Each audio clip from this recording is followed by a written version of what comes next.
Retiring early with kids seems to be impossible for many people. In this video, I'm going to talk about how you can retire early when you have kids. Hit subscribe and smash the like button for this video, and let's get started. Retirement planning is not only moderately easier for dual income, no kids couples than it is for parents. It is exponentially easier. If the first rule of retirement is start early, then rule number 1.1 should be have as few dependents as possible. So what makes it so hard that many people believe it's a mission impossible? Plan to retire early with kids. The most obvious difficulty here is the cost of raising children. The first thing that comes to your mind now is probably how much it costs to raise a child.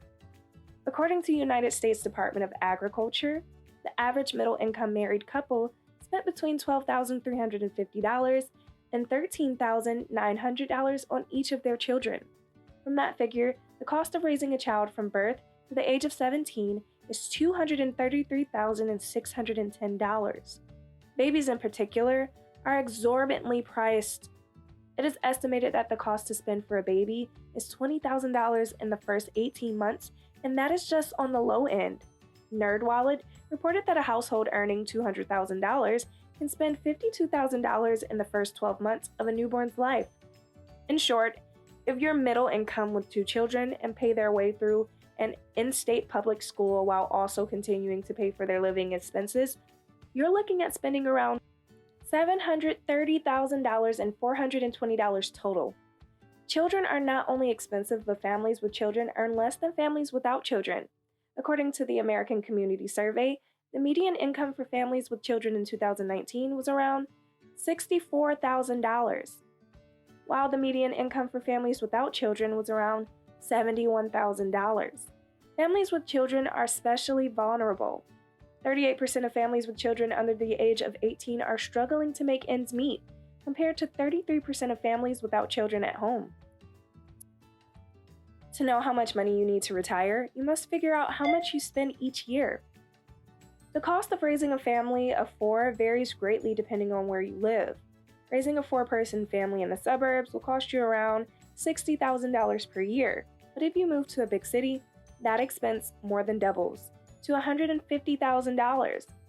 So how do we achieve our FIRE movement plan? Let's take Michelle for example. Michelle and her husband have 2 children. She started tracking her family's spending when she set a goal of early retirement at the age of 37. After tracking the expense, she came to a number of spending about $50,000 a year. Michelle applied the 4% rule. That is, she concentrated on saving enough money so that withdrawing 4% of her nest egg each year will cover her family's current annual spending of $50,000. The 4% rule is the same as the 25 times rule. They are both used to calculate how much money you need for your early retirement. I already covered this in another video, plus the detailed step-by-step to get you there. Link is in the description box for you to check it out. In a nutshell, Michelle and her husband need to save at least $1.25 million for their FIRE movement. A year before Michelle's retirement, the couple had investments worth about $1.1 million, including real estate and stock investments. At that time, Michelle earned well over $70,000 per year. After considering their financial situation, her husband decided to continue working full-time with an annual income of $65,000, even after Michelle is retired. Notice that the cost of living differs from place to place. The married couple relocated to a lower cost of living area. By doing that, they reduced the expenses to around $40,000 per year. Their older kid is in the school age, and instead of sending him to a private school, they chose a public grade school. It cost around $11,000 to send their kid to public school for a year. To sum up, here are 5 takeaways from Michelle's case study. Building as much passive income as possible. When having kids, you need to be more conservative on managing your finance in long term, because you don't want to run out of money in the middle and go back to work in your 50s. Therefore, having a huge and consistent passive income from investments can give you a sense of financial security. Having a working spouse. I know this is not ideal for you because your partner still needs to work while you don't. However, consider that as an advantage when it comes to healthcare benefits. Working spouses can also significantly reduce the amount of capital required to generate early retirement income. Moving to a lower cost of living area.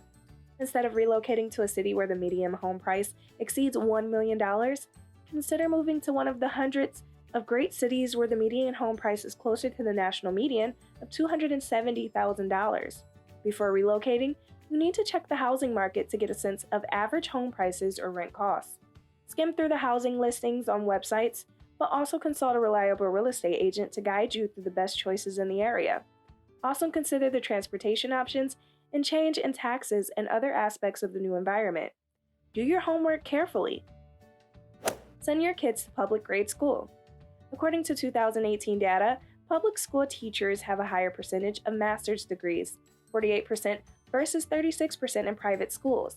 When students of similar ethnic and economic backgrounds were compared, a University of Illinois study published in the American Journal of Education discovered that public school students performed just as well in math as students attending private schools. The study was conducted in response to previous research, found that public school students performed slightly better than private school students in the same income and ethnic demographic. Be patient and disciplined.